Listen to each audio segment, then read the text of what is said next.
Hey everyone, welcome to my channel NeetNet. Guys, from this video we start a new topic, cloning vector. Okay, we have already complete isolation of DNA. ठीक है, हमने fragmentation कर लिया था, fragment को separate भी कर लिया with the help of gel electrophoresis. I hope आपने वो लेक्चर देख लिया होगा. उसका नेक्स्ट स्टेप जो है, अब क्योंकि हमारे पास फ्रेगमेंट आ चुका है, ठीक है, जीन ऑफ इंटरेस्ट आ गया है हमारे पास, अब हमें क्या चाहिए, वेक्टर चाहिए. ठीक है, वेक्टर क्यों चाहिए होता है? वेक्टर को हम बोलते हैं मॉलिक्यूलर व्हीकल. वो एक व्हीकल की तरह एक्ट करता है. जैसे मुझे अगर कहीं जाना है, ठीक है, जैसे मुझे कहीं यहाँ से एक जगह से दूसरी जगह जाना है, तो मुझे क्या चाहिए, ट्रांसपोर्ट चाहिए. ठीक है, सेम ऐसे ही हमें अगर अपने जीन ऑफ इंटरेस्ट को एक जगह से दूसरी जगह, मतलब होस्ट में, इकोलाइन में अगर भेजना है, तो हमें वेक्टर की जरूरत पड़ती है. ठीक है, तो इसलिए वेक्टर जो है वो कौन कौन से यूज होते हैं, प्लाज्मिड और बैक्टीरियोफाज. इन दोनों का नाम एनसीईआरटी में दिया है, इसलिए हम इसको डिटेल में समझेंगे. तो प्लाज्मिड जो होता है या फिर बैक्टीरियोफाज जो होता है, उसको हमने क्यों सिलेक्ट किया है? तो देखो, बैक्टीरियोफाज क्या होता है, उसके पास कॉपी नंबर बहुत ज्यादा है. ठीक है, कॉपी नंबर क्या है, हमें क्या करना है, एक तो उसको ट्रांसफर तो करना ही है. ठीक है, बस ट्रांसफर करने का काम नहीं है. देखो, प्लाज्मिड क्या करता है, बैक्टीरियोफाज क्या करता है, ट्रांसफर तो करता है ये जीन ऑफ इंटरेस्ट को, but also maintain replication, copy number and transfer to other progeny.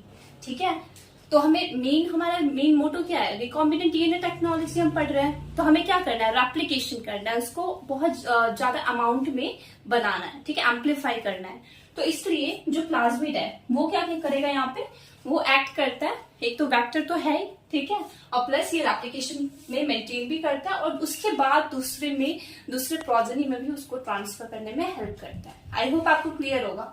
ठीक है, नाउ अगर हम बात करें इसके प्रॉपर्टीज का, जैसे हम कुछ भी, अगर तुम्हें कॉलेज में जाना है, न्यू कॉलेज में जाना है, जैसे सीयूईटी का एग्जाम दिया हो, ठीक है, 12th वाले बच्चों ने अभी, तो उनको जैसे कुछ क्राइटेरिया होता है, हमने कुछ क्राइटेरिया अपने माइंड में सिलेक्ट करके रखा होता है कि मुझे ऐसा कॉलेज चाहिए, या फिर आपको मेडिकल कॉलेज का आपने सोचा होगा, तो आपने कुछ क्राइटेरिया अपने माइंड में सेलेक्ट किया होगा कि गवर्नमेंट होना चाहिए, या फिर उसकी फैसिलिटी होना चाहिए, लैब फैसिलिटी ऐसी होनी चाहिए, होता है ना. सेम ऐसे ही वेक्टर में भी हम कुछ प्रॉपर्टी सिलेक्ट करते हैं कि ये तो मस्ट है, ये तो होना ही चाहिए. ठीक है, तो उसमें कौन कौन सी प्रॉपर्टी आती है, सबसे पहली है ORI. ठीक है, ORI क्या होता है, ऑरिजिन ऑफ रेप्लिकेशन. अब ये पूरा प्रोसेस ही रेप्लिकेशन का चल रहा है, जिसमें हम क्या करते हैं, रेप्लिकेट करते हैं, तो ORI होना बहुत मस्ट है. ORI नहीं होगा तो वेक्टर कंप्लीट नहीं है. Okay, now selectable marker. Selectable marker का क्या रोल है, नाम ही उसका बता रहा है कि हमें क्या करते हैं, मार्कर क्या करते हैं, बताता है कि मैं हूं. ठीक है, पर यहाँ पे क्या यूज कर रहे हैं हम सिलेक्टेबल मार्कर का, तो जैसे मार्कर है वो क्या करता है, रिकॉम्बिनेंट हो या नॉन रिकॉम्बिनेंट हो, वो उसको बताता है. ठीक है, उसके बाद आता है क्लोनिंग साइट. क्लोनिंग साइट क्या होता है, जैसे ये हमारा प्लाज्मिड है, तो यहाँ पे अगर मुझे कट लगाना है, कट तो मैं लगाऊंगी, रिस्ट्रिक्शन एंजाइम क्या करता है, कट ही लगाता है ना. तो यहाँ पे जब मैं इसको कट करती हूँ तभी पॉसिबल है जब उसके पास क्लोनिंग साइट हो. ओके, तो क्लोनिंग साइट होगी तो ही हम यहाँ पे कट लगा पाएंगे, कट लगा के अपने जीन ऑफ इंटरेस्ट को वहां पे ऐड कर सकेंगे. तो ये बहुत इंपॉर्टेंट होता है.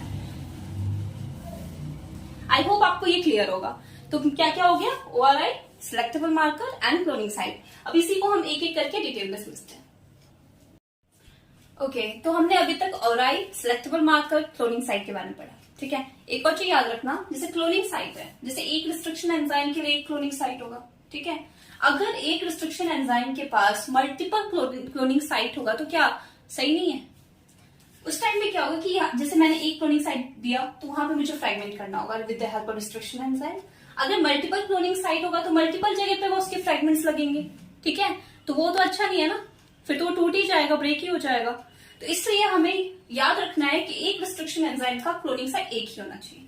ठीक है, तो ये चीज इंपॉर्टेंट है. नाउ प्लाज्मिड वेक्टर के बारे में देखते हैं. PBr322 जो एक हमारा सबसे पहला आर्टिफिशियल प्लाज्मिड है. ठीक है, बहुत इंपॉर्टेंट है, ये डायरेक्ट क्वेश्चन आता है इससे, ये आपको याद होने चाहिए इसके सिलेक्टेबल मार्कर. तो मैं एक बार इसको बता देती हूँ. जैसे PBr322 क्या है, ये प्लाज्मिड का नाम दिया गया है. जैसे P से तो प्लाज्मिड, B से बॉलीवर, R से रॉड्रिग्यूज और 322 इसका क्या है, प्लाज्मिड नंबर है. ये दोनों जो है ये साइंटिस्ट है जिन्होंने 1974 में आर्टिफिशियल प्लाज्मिड फॉर्म किया था. ठीक है, इसका फॉर्मेशन हुआ था 1974 में. नाउ अगर हम देखें तो ये है इसका टेट्रासाइक्लिन रेजिस्टेंस और इधर है एम्पिसिलिन रेजिस्टेंस. ओके, इसके अंदर ही इसके 3 रिस्ट्रिक्शन एंजाइम आते हैं. अगर हम टेट्रासाइक्लिन का देखें तो उसमें 3 रिस्ट्रिक्शन साइट आते हैं, जिस तरह से हम इसको कट कर सकते हैं. ठीक है। वहीं पे एम्पिसिलिन में 2 रिस्ट्रिक्शन साइट होते हैं, PST1 एंड PV1। ओके, इसमें हमारा बाम BAMH1 एंड SALH1 ये इतना होता है। ओके, नाउ अगर हम जैसे ये तो हो गया हमारा PVR322, ठीक है, PVR322 भी बोल सकते हैं, और 322 क्या है, इसका प्लाज्मिक का नंबर है। अब अगर इसके आगे हम देखते हैं तो हमें सिलेक्टेबल मार्कर को थोड़ा डिटेल में पढ़ना है। सिलेक्टेबल मार्कर में हमने क्या देखा है कि जैसे कि टेट्रासाइक्लिन है, ठीक है, टेट्रासाइक्लिन हो या एम्पिसिलिन हो, इसमें हम अगर इसको फॉरवर्ड मूव करें, ओके, तो ये जो है ये हमारा टेट्रासाइक्लिन है और ये है एम्पिसिलिन। इसे क्या करेंगे हम, रिस्ट्रिक्शन एंजाइम BAMH1 यूज करेंगे इसमें।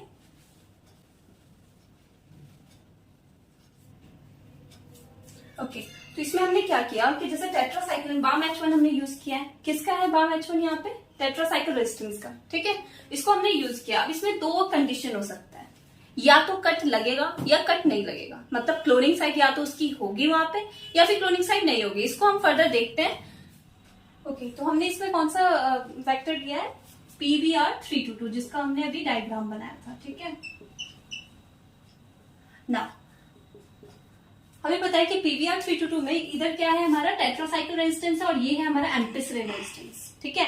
तो अगर मैं इसको टेट्रासाइक्लिन मीडियम में डालती हूँ तो क्या वो सर्वाइव कर पाएगा, तो वो सर्वाइव करेगा, ठीक है। क्यों, क्योंकि उसके पास क्या है, टेट्रासाइक्लिन रेजिस्टेंस है। वहीं पे अगर हम एम्पिसिलिन में डालेंगे तो वो एम्पिसिलिन में भी सर्वाइव करेगा क्योंकि उसके पास एम्पिसिलिन रेजिस्टेंस भी है। ओके, इसी को हम अगर फर्दर मूव करते हैं तो अगर मुझे इसमें अपना जीन ऑफ इंटरेस्ट क्या करना है, इंसर्ट करना है, ठीक है। इसके लिए मुझे क्या करना होगा, कट करना होगा, क्लोनिंग साइट होगा इसके पास। तो इसके 2 कंडीशन है, एक कि कट लगेगा और दूसरा कट नहीं लगेगा। अगर मैंने यहाँ पे कट किया और इधर कट नहीं हुआ, टेट्रासाइक्लिन रेजिस्टेंस में कोई कट नहीं लगेगा, तो उसे हम क्या बोलेंगे, नॉन रिकॉम्बिनेंट, ठीक है। वहीं पे अगर यहाँ पे हमने अपना जीन ऑफ इंटरेस्ट ऐड किया, क्लोनिंग साइट को, यहाँ क्लोनिंग साइट के पास अपना जो भी हमारा जीन ऑफ इंटरेस्ट था उसको ऐड कर दिए, तो उसको क्या बोलेंगे, रिकॉम्बिनेंट। तो मैं अभी तक यही समझा रही हूँ कि रिकॉम्बिनेंट में हम क्या करते हैं, अपना जीन ऑफ इंटरेस्ट जो है उसको इंसर्ट करते हैं, ठीक है। तो अगर इसमें ये पॉसिबल है तो ये क्या होगा, हमारा रिकॉम्बिनेंट डीएनए। 2 में क्राइटेरिया 2 क्लासिफाई हो गया, रिकॉम्बिनेंट और नॉन रिकॉम्बिनेंट में ना। अब हम क्या करेंगे, इसको फर्दर मूव करते हैं। ओके, ना इसके बाद हम क्या करते हैं सॉरी, अगर हमारा जो रिकॉम्बिनेंट डीएनए है उसको हमें क्या करना है, होस्ट में डालना है। होस्ट कौन सा है, इकोलाई। इकोलाई में अगर हम इसको डालते हैं तो इसमें 3 कंडीशन होगा। पहला कि कोई जीन इंसर्ट नहीं होगा, ठीक है, कुछ भी नहीं इसमें इंसर्ट होगा, जिसे हम क्या बोलेंगे, नॉन ट्रांसफॉर्मेशन, कुछ भी नहीं हुआ इसमें। वहीं पे अगर हम दूसरा देखते हैं,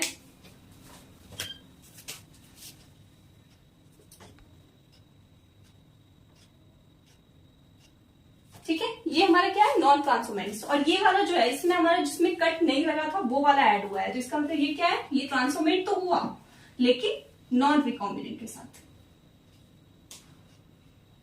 क्लियर है।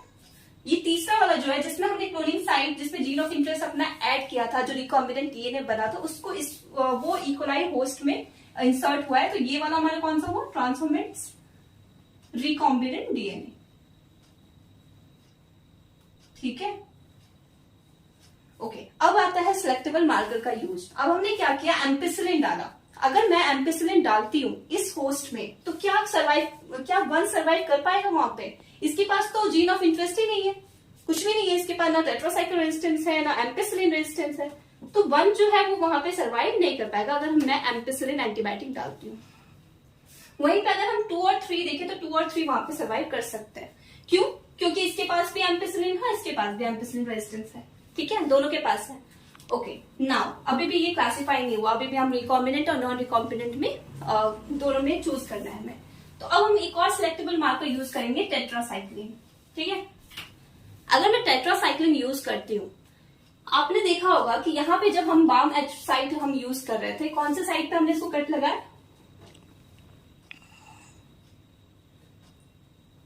ठीक है, BAMH1 साइट। BAMH1 साइट किसका होता है, टेट्रासाइक्लिन का होता है। तो अगर मैंने इस पे कट लगा दिया तो जो उसका फंक्शन था रेजिस्टेंस वाला वो तो खो गया, मतलब लूज हो गया, ठीक है, वो तो लॉस हो गया उसका। तो नाउ इसके पास वो अब एक्टिविटी ही नहीं बची, वो रेजिस्टेंट ही नहीं होगा एंटीबायोटिक के लिए। तो जब मैं टेट्रासाइक्लिन ऐड करूंगी उस मीडियम में तो वहां पे कौन सर्वाइव कर पाएगा, ओनली नॉन रिकॉम्बिनेंट, ठीक है। क्यों, क्योंकि उसमें कोई कट ही नहीं लगा है, वो एकदम प्रॉपर है।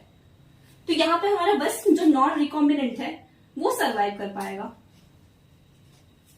तो अब ये डाउट आता है कि फिर मैं ये क्लासिफाई क्यों कर रही थी, क्योंकि मुझे तो रिकॉम्बिनेंट का रिक्वायरमेंट है, ठीक है। तो हमने यहाँ पे अपना एक रेप्लिका रखा था, ठीक है। जब मैंने टेट्रासाइक्लिन वाला जो एक्सपेरिमेंट किया था तब मैंने एक रेप्लिका प्लेटिंग रखा था, ठीक है। वो इसीलिए रखा था कि मैं उसको यूज कर सकूं। अब मुझे पता चल गया है कि कौन सी जगह पे, अगर मैं फर्स्ट देखूं तो मुझे पता है कि फर्स्ट जो है वो नॉन ट्रांसफॉर्मेंट्स है, ठीक है।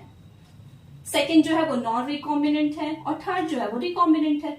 तो मुझे अब रिकॉम्बिनेंट डीएनए को आइसोलेट करने में इजी रहेगा। तो ये स्टेप इसी के लिए यूज कर रहे थे कि हमें हर का स्टेप पता चल गया है कि कहाँ पे कौन सा लोकेट करता है, ठीक है। तो मैं उसको आइसोलेट कर सकती हूँ, यहाँ से रिकॉम्बिनेंट डीएनए को आइसोलेट कर सकती हूँ इस प्रोसेस से।